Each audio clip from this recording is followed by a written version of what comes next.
tesouro submerso na costa brasileira. A descoberta do pré-sal, ela é considerada um dos grandes acontecimentos na indústria mundial do petróleo. Que sejam 100 bilhões de barris, nós estamos falando de ter praticamente um Iraque no nosso litoral. Mas extrair essa riqueza das profundezas é um desafio para poucos. Um mergulho no desconhecido, com grandes riscos imensos. Um desafio no limite do conhecimento humano. A viagem do homem para descobrir e produzir petróleo no fundo do mar é uma viagem que guarda semelhança com a viagem do homem para explorar o universo. A conquista dessa nova fronteira também traz uma grande ameaça. Não existem atividades imunes a acidentes.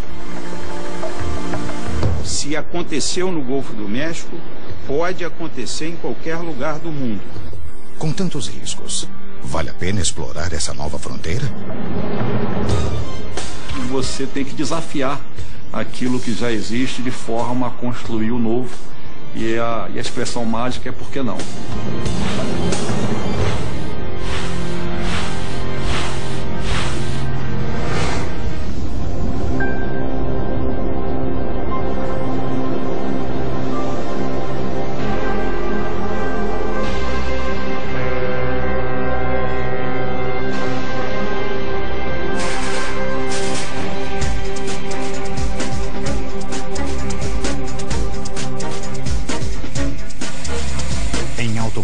A 300 quilômetros da costa brasileira, engenheiros e geólogos estão desbravando uma nova fronteira.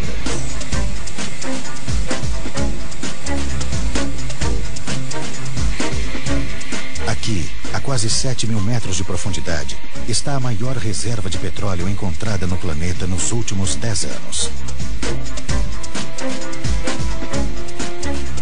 Uma enorme área com 800 quilômetros de extensão e 200 de largura, que ficou conhecida como Província do Pré-Sal. No auge da crise do petróleo, na década de 1970, o Brasil descobriu as primeiras jazidas na Bacia de Campos, litoral do Rio de Janeiro, que representa mais de 80% da produção nacional. Buscando petróleo em águas cada vez mais profundas, as reservas brasileiras chegaram a 15 bilhões de barris.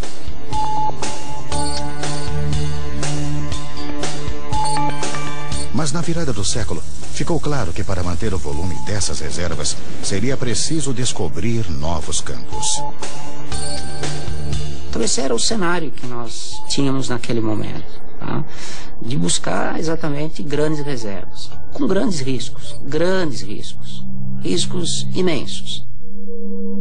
Os geólogos tinham uma ideia de onde procurar. Durante a separação dos continentes, há 130 milhões de anos, formaram-se grandes lagos entre eles. Ali viviam algas, bactérias e outros organismos que, depois de mortos, se depositavam no fundo e deram origem ao petróleo.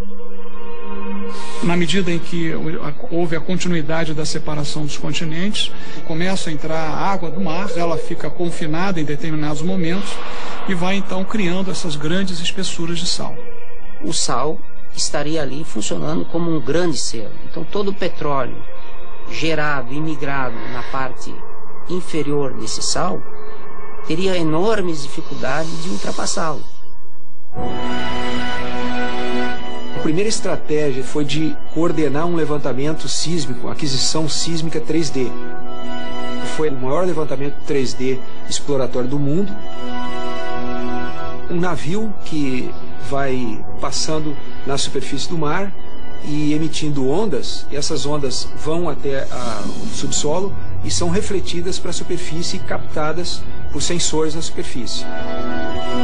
Então seria comparável a um ultrassom do subsolo.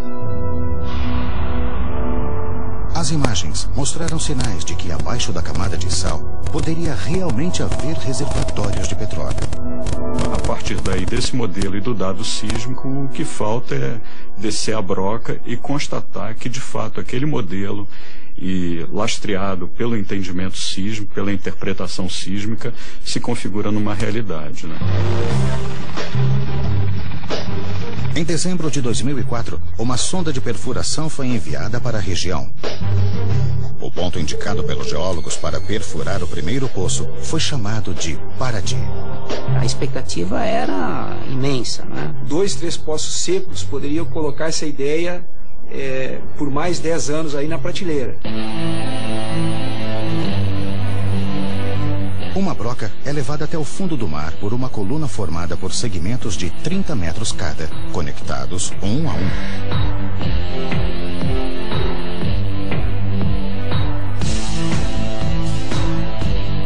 Depois de um mergulho de 2.000 metros até o solo marinho, começa a perfuração. A primeira camada de rocha a ser atravessada na região do pré-sal tem aproximadamente outros 2.000 metros.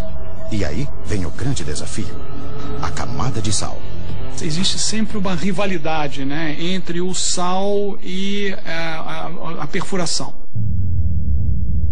Na perfuração, o sal se transforma em matéria plástica, pastosa. O grande problema da perfuração do sal é o movimento que ele tem quando submetido a condições de temperatura e pressão. Então o grande medo era o quê? Que durante a perfuração do sal, a gente também viesse a ter os problemas de fechamento de poço. Por quê? Porque a camada fecha como se fosse uma gaveta, né, de cisalhamento e prende a coluna. Se tudo der certo, passadas as camadas de rocha e sal, a sonda deve encontrar o reservatório de petróleo. Um reservatório de pré-sal ou um outro reservatório de petróleo qualquer, ele não é um lago de petróleo que a gente vai lá e o poço é um canudinho que a gente extrai o petróleo dessa forma. Então o petróleo está contido em rochas porosas, como se fosse uma esponja, e ao espremer aquela esponja ou a descomprimir aquela esponja, o óleo flui para a superfície. Para evitar que o petróleo flua para a superfície sem controle, o poço é equipado com um sistema de válvulas de contenção, chamado BOP.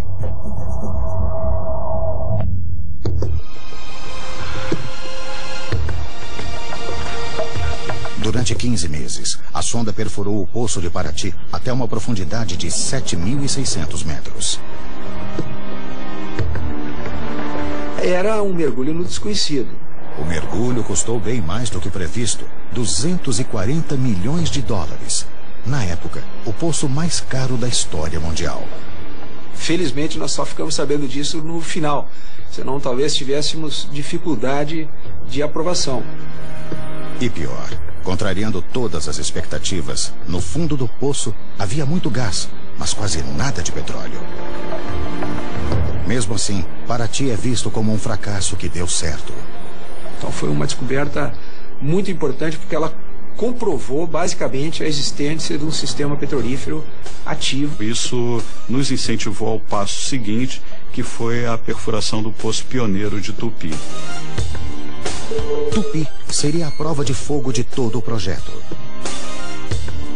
Tupi foi algo fantástico, porque Tupi a gente ia atravessar uma camada de mais de 2.000 metros de sal.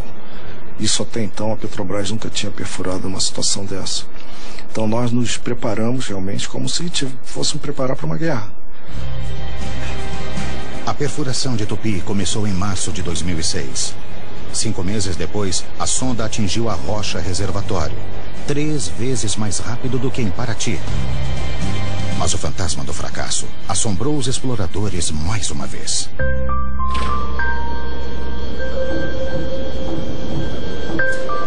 O colega Gilberto me telefonou e ele falou: olha, nós já estamos na água e não tem petróleo. E ele falou: poxa, nós temos que ir avante, vamos avante, que não pode, né? Esse reservatório deve estar mais embaixo, vamos insistir.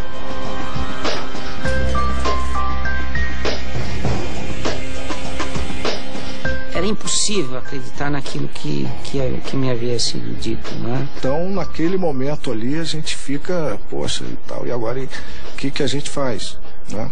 Não, vamos adquirir mais dados, vamos fazer teste, vamos ver o que fluido que faz.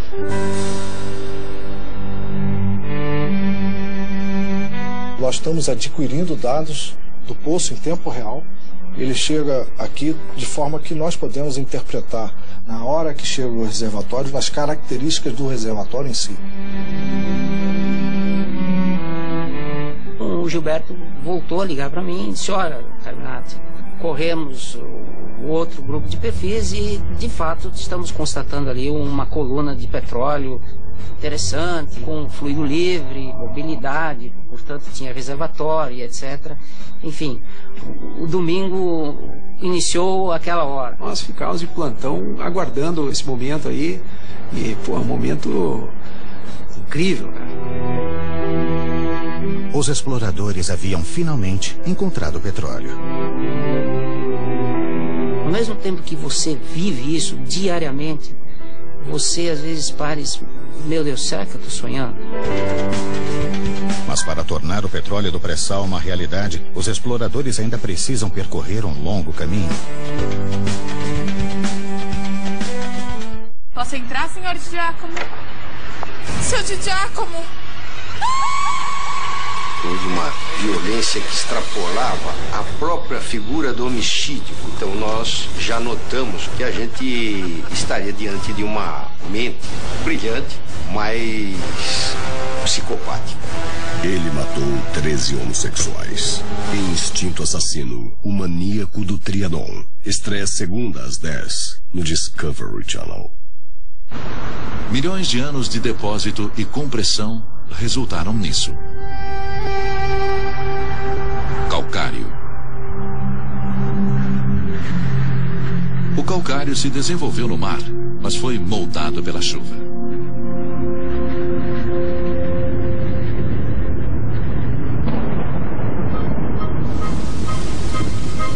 A água da chuva dissolve o calcário gota a gota, grão a grão.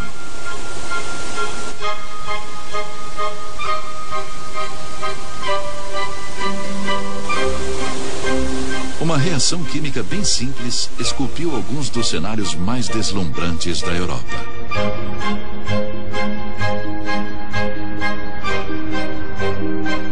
E o calcário também se amolda perfeitamente ao entalhe feito pela mão do homem.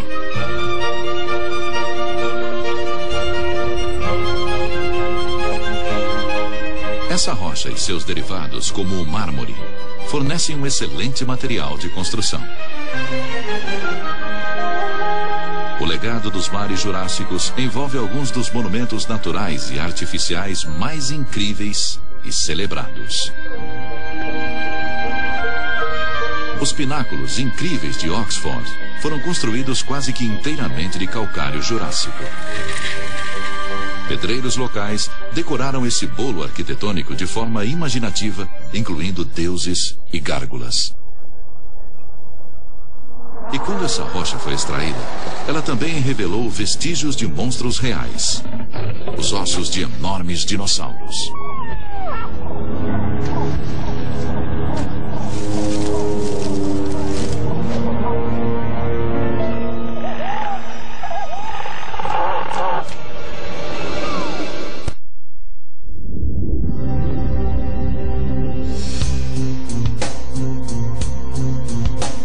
A descoberta de petróleo na camada de pré-sal do Campo de Tupi foi apenas o primeiro passo na exploração dessa nova fronteira na costa do Brasil. A próxima etapa, confirmar o potencial do reservatório. A sonda de perfuração é substituída por uma unidade flutuante de produção e armazenamento de petróleo, conhecida como FPSO. Essa unidade especificamente foi projetada para fazer esse tipo de trabalho. Chegar primeiro na área, começar a produzir o poço, conhecer tudo sobre ele. Daqui eu estou vendo tudo, é como se eu estivesse lá. Essa sala, podemos dizer que é o coração da produção de petróleo desse navio aqui. A tripulação monitora dados como temperatura, pressão e vazão do poço através dos sensores de um conjunto de válvulas chamado Árvore de Natal, instalado no fundo do mar.